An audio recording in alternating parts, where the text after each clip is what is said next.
Welcome back, everyone. Dylan here from All You Can Board, and can someone please let Fantasy Flight Games know that they are announcing these Marvel Champions packs too quickly. I can barely keep up. I'm going to try to still get this one out on the day of the announcement, but this is a lot of announcements. I was not expecting another one so quickly. The reason we are getting another one so quickly is because this is not a hero pack. In fact, this is the first scenario pack announcement that has happened since I started doing Marvel Champions content.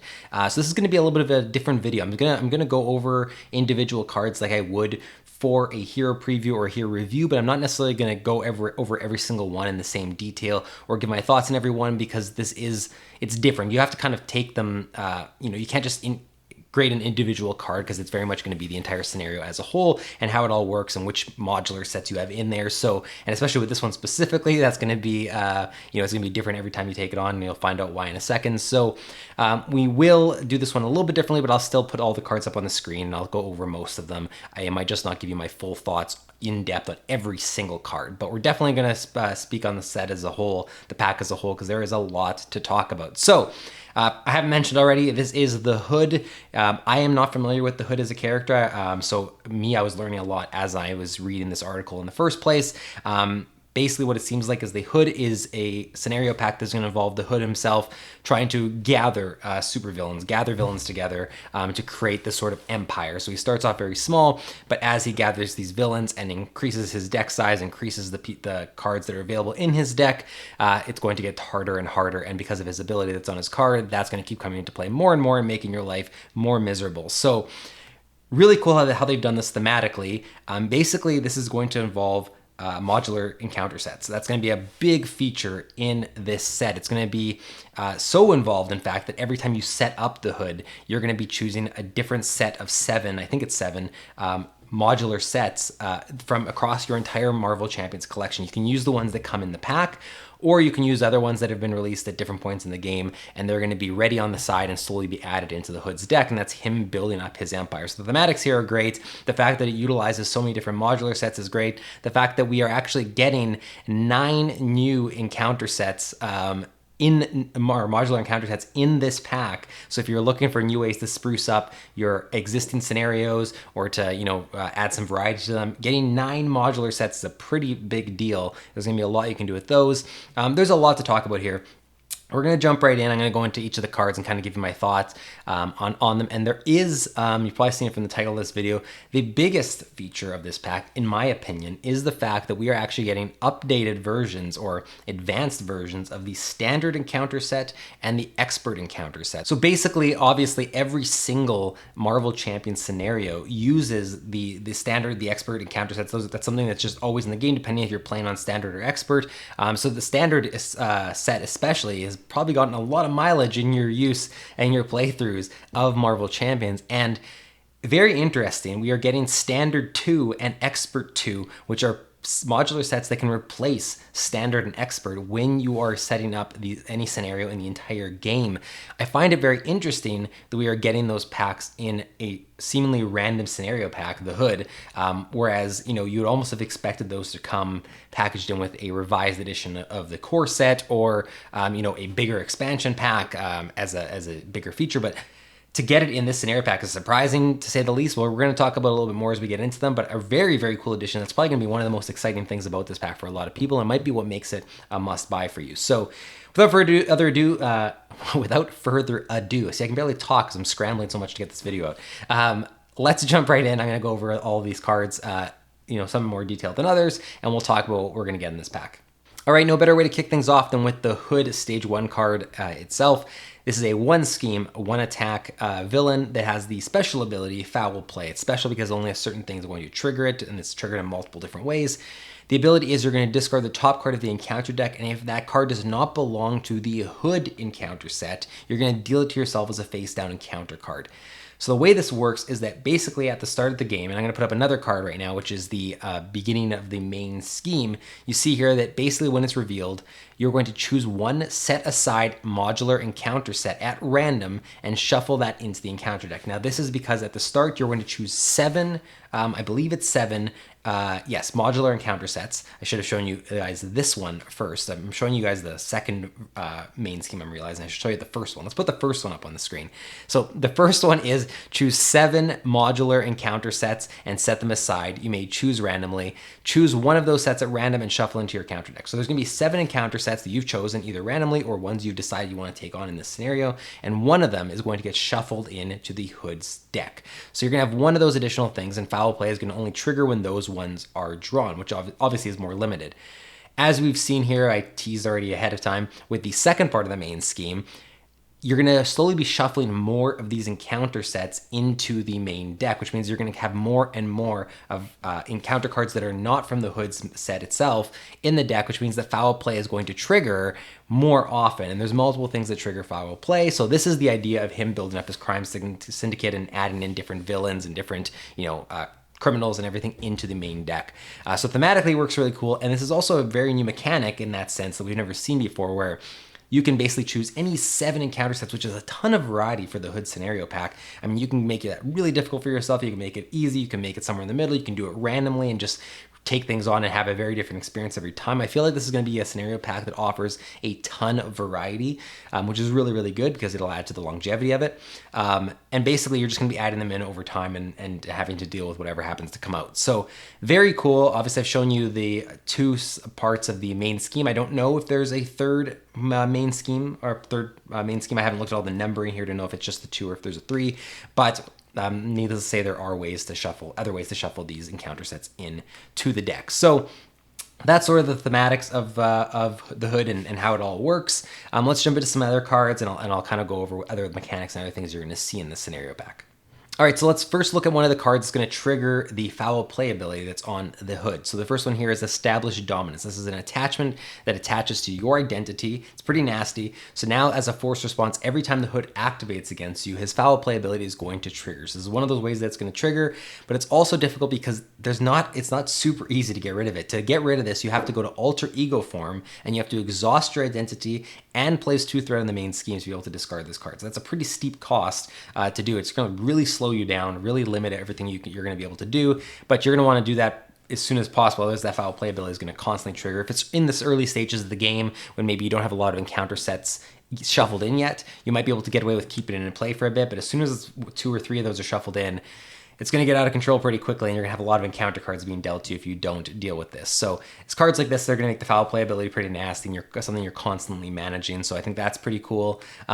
Another one we see here is a Madame Masque. So this is a minion. It's a Master of Evil as well. 1 scheme, 2 attack, 4 health, has guard. When revealed, resolve foul play ability. So just this coming out is going to resolve foul play. And when it's defeated, the defeating player, whoever defeats Madame Masque, it will also resolve foul play. So you're going to get 2 resolutions here on foul play just from this hitting the table, which is pretty nasty as well. So cards like this are just going to really make that foul play ability happen more and more, and you're just going to constantly be having to deal with it. Another thing to mention that I didn't mention already is, because of the foul play abilities, the reason it's discarding cards from the top and either getting dealt to you or not getting dealt to you, that's going to go through the Hood's deck a lot quicker, especially because early on in the game, that deck might be a lot smaller than you're used to because all the other modular encounter sets have not been shuffled in, which means that there's a chance that before they get shuffled in, you could go through that deck and already have an acceleration token, in play to have to deal with. So there's a lot to consider here with this mechanic, and I think it's going to make the Hood scenario pretty challenging, and it's going to vary a lot. Sometimes you're going to start the game in a really bad shape because you go through the deck a little bit quicker. Other times you might hold on and be able to shuffle things in before you go through it. So just something to keep in mind. Another aspect of this, it's going to bite you in the ass a little bit. Have I ever sworn this channel? Is asked to swear? If not, if it is, I apologize in advance for the children out there. So another one we're going to show here is Field Recruitment. This is a treachery card. When revealed, choose 1 set aside modular encounter set at random, shuffle it into the encounter deck, resolve the Hood's foul play ability, and then remove this card from the game. So interesting that this is one of those cards that's going to slowly shuffle those encounter sets into the deck, but it's not going to be one that comes up constantly, because when you do this, you remove it from the game, and now you've shuffled it in, and you don't have to deal with Field Recruitment anymore. They've recruited another set, and it's gone. So Eventually this is probably going to come up for you, and you're going to have to deal with more cards being shuffled in. It's going to trigger foul play. It's just one of those cards that is part of the Hood's whole, archetype and what he's trying to do here. The boost on here is after this activation ends, resolve the Hood's foul play ability. Just more ways to resolve foul play. So first up, I'm not going to spend a lot of time on this one. It's pretty simple here. The Hood's pistol is just one of those cards that you would expect to see that just boosts his stats. There's not a lot of fancy stuff going on here. You attach to the Hood when it comes into play. You got to spend a couple of resources to be able to discard it. The boost here is reveal this card, so even when you get use this card as a boost, it's going to get attached into play, and it just increases his scheme and attack by 1, powers him up a little bit. Not a lot to say there, just one of those attachment cards we're used to seeing in a lot of these scenarios. Another card is the Hood's Mantle. This also attaches to the Hood. The reason I want to talk about this one is because I think this is a new keyword. I could be wrong, but I read this and I cannot remember ever seeing this. And I don't play every scenario multiple times, so I remember someone bringing up another keyword I brought up before and mentioning to me that it showed up in Kang's scenario, and I completely forgot about that. And that being said, there is a chance that this keyword will show up in the Thanos box set, for instance, and we just haven't we don't have that in our hands yet, so we think it's new at this point. But there is a keyword here called Steady. So it says the Hood gains Retaliate 1 and Steady characters require 2 status cards of the same type to be stunned or confused. So if you want to stun them, you're gonna have to stun them twice to actually have the stun take effect.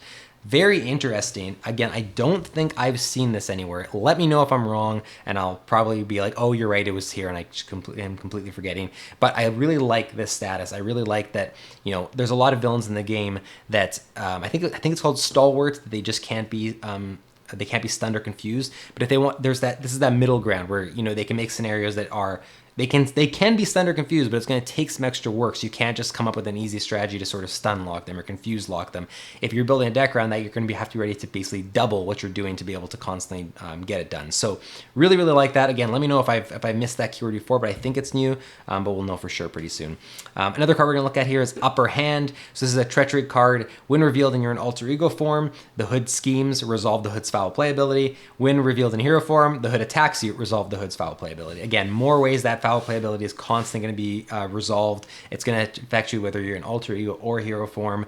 We're seeing tons of different cards in the Hood's, whatever it is here, 12 cards that are in his standard encounter set that are going to be using that foul play ability. So you're not going to get away from it very easily. You're not going to be able to get lucky and just never have the foul play resolve. There are way too many things that are resolving it. You're just going to have to get ready to deal with it. And hopefully, you're getting lucky and drawing into more of the Hood's encounter cards and not having to deal them to you. Chances are you're probably going to have to deal them to you. If you're playing Star-Lord against the set, get ready to have a whole bunch of encounter cards in front of you. That being said, he wants to have them in front of him, so maybe that's the ideal hero to play in this scenario. So let's jump into some actual encounter set cards, because one of the things that I mentioned was there are 9 modular encounter sets included in this pack, which is ridiculous, super awesome. So let's jump into some of the cards that we're going to see across them. This is from one that's the Mr. Hyde encounter set, which is 4 cards deep. Very cool. So I don't know a lot about this character from the comics, but I imagine it's a take on Jekyll and Hyde based on what I'm seeing. And it seems like the Jekyll side here is sort of Calvin Zabo, I think is how you pronounce it. So he's got 3 scheme, 1 attack, 4 health. When revealed, if Mr. Hyde is in play, discard this immediately. Mr. Hyde attacks you with +2 attack and gains overkill. So the idea here is that they're the same person. It's just sort of a Jekyll and Hyde situation. So if he's already in play, this card's not going to hit play. It's just going to power up Hyde and he's going to attack you.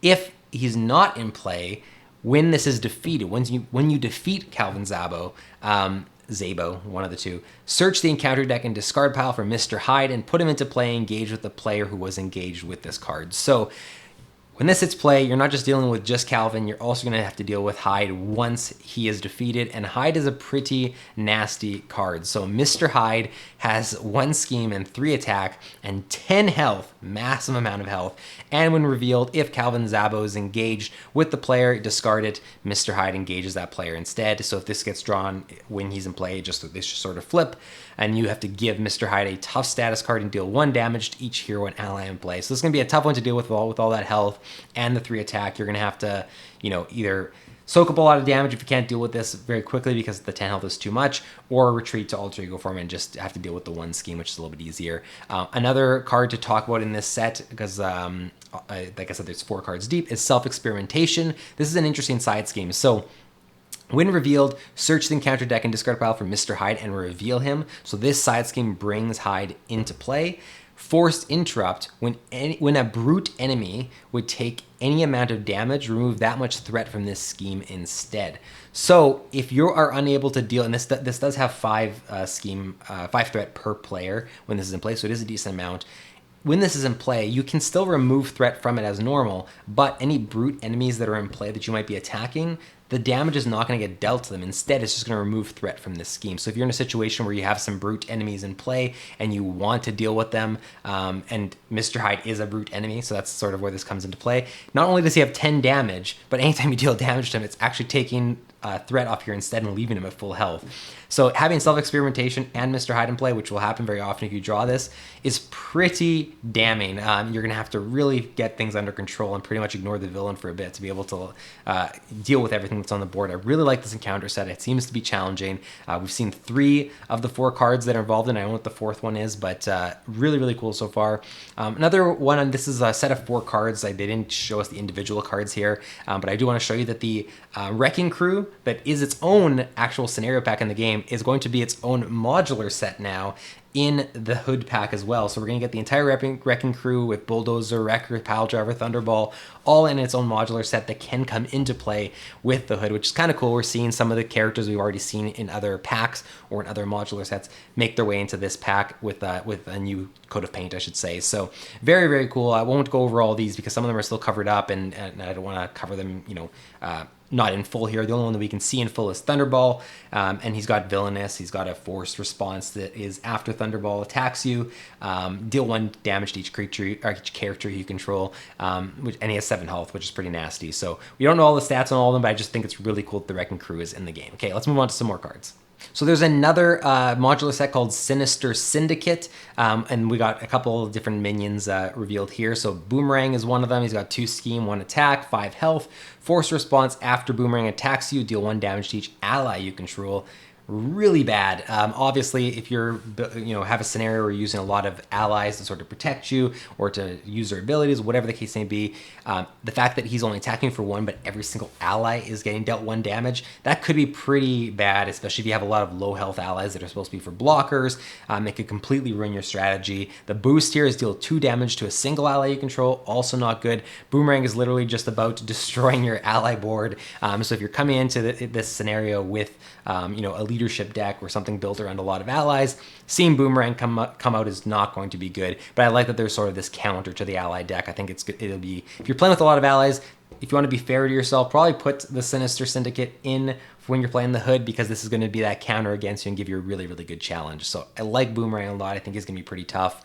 Another one we got is Shocker, which we've seen before. I think Shocker was in the Rhino, original Rhino pack, if I'm not mistaken. We're getting another version of Shocker here in the Sinister Syndicate. 1 scheme, 2 attack, 5 health.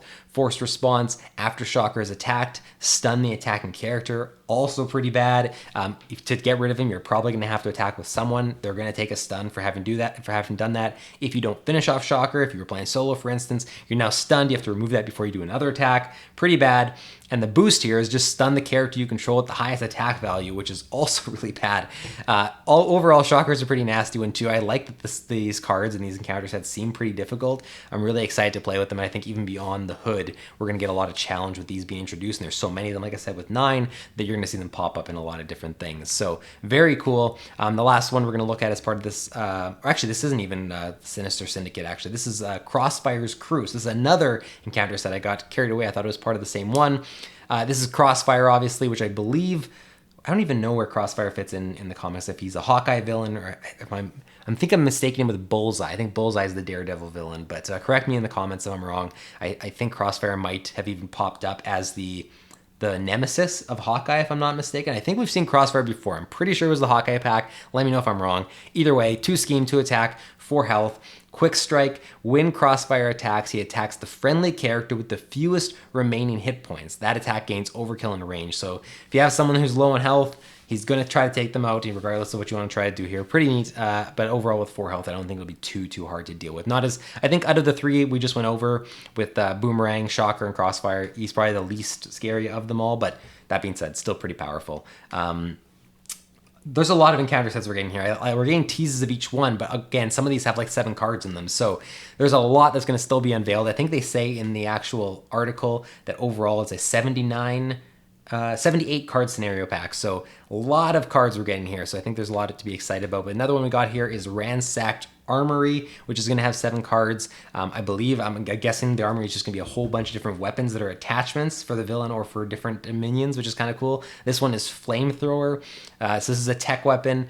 Attach to the minion with the most remaining hit points. If you cannot, search the encounter deck and discard pile for a minion, put it into play, engage with you, and attach this card to it. So when this comes up, you can't sort of get off the hook because there's no minion in play and go, oh, it just surges, whatever, it's fine. No, it's going to search for a minion, attach itself to it, and that minion's now going to have a flamethrower trying to take you out. There's some pretty interesting minions that can have a flamethrower addition to them if you put the right sets together, which is pretty funny. Attached minions attacks deal indirect damage, and they get +3 attack. Flamethrower is nasty. If all the weapons in Ransacked Armory are like this is going to be a really tough modular set to put in, not even just in the hood, but in other packs to put this in and add all these weapons that are being attached.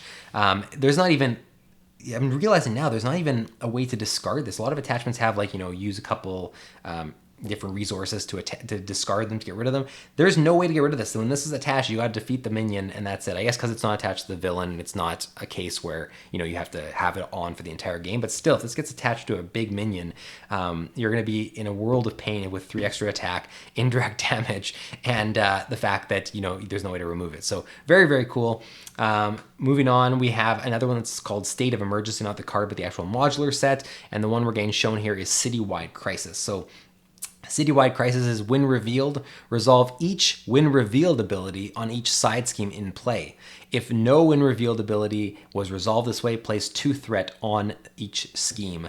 The boost ability is resolve this card's when revealed ability. So this is coming into play with cards that have side schemes that say when revealed. You're basically gonna have to use their ability again. I would be really interested to go back and look at modular sets that are already in the game and see how many have side schemes that have when revealed abilities on them, and what interesting combinations you could create by combining State of Emergency now to really create a more difficult situation for you. I think this is a really cool inclusion, and I think it'll kind of depend what the other 5 cards in State of Emergency are. I'm imagining we're going to get some side schemes that have when revealed abilities that this is going to amplify as well, so that'll be really cool to see. Next one is a really cool one. So this is part of Streets of Mayhem, which is a 4-card encounter set. It has Surge right off the bat, so it's going to search into something else. It's a location and a setting. When revealed, discard each other setting environment in play. This one specifically is each enemy in play gains 1 acceleration icon, and each hero and ally in play gains +1 thwart. So I'd imagine, my guess would be that Streets of Mayhem is going to be 4 locations, 4 settings, and the idea is that every time one gets revealed, it's going to replace the other one that's currently in play. So Secret Lair is one we get. We haven't got any more. That would be my guess. I could be wrong, but that would sort of play into this idea of discard each other setting environment in play. They would just sort of be constantly flipping. There is a downside and an upside. I mean, you're getting +1 thwart on each hero and ally, which if you're playing with a lot of allies, that could be way better than the detriment here. But the fact that each enemy gets an acceleration icon is pretty nasty. That could be a lot of threat being added onto the main scheme, and depending when this comes out, it could put you in a real jam. So I'm really interested to play with this card, and I'm really interested to see what the other environments are, the other settings, and sort of how they're gonna flip over each other. I think this is a really cool encounter set. I like that they're playing with some different things since there's so many encounter sets being added into the game. All right, so I mentioned at the beginning of the video that we are getting new versions of the standard and expert encounter sets, which is, I think, the most exciting thing about this pack, to be honest with you. We didn't get any of the new expert cards, the expert 2 cards, unveiled as far as I know, unless they were in some other part of the article that I missed. But we did get 3 cards from the standard set, which is going to have 8 cards total. So you can get an idea of sort of what is going to be different compared to the original standard cards. So again, to clarify, they did say that the idea here is anytime any scenario says include the standard set, you now have a choice of including standard 1 or standard 2. The idea is you don't include both. Whether someone's going to develop their own, tougher version where you include both, or whether that is even tougher, I don't know. But the idea is you replace it. So first one we got is Formidable Foe, which is an environment card, which is kind of cool to see in the standard set. It does now say standard mode only right on the top. So if you're playing expert, this doesn't get included.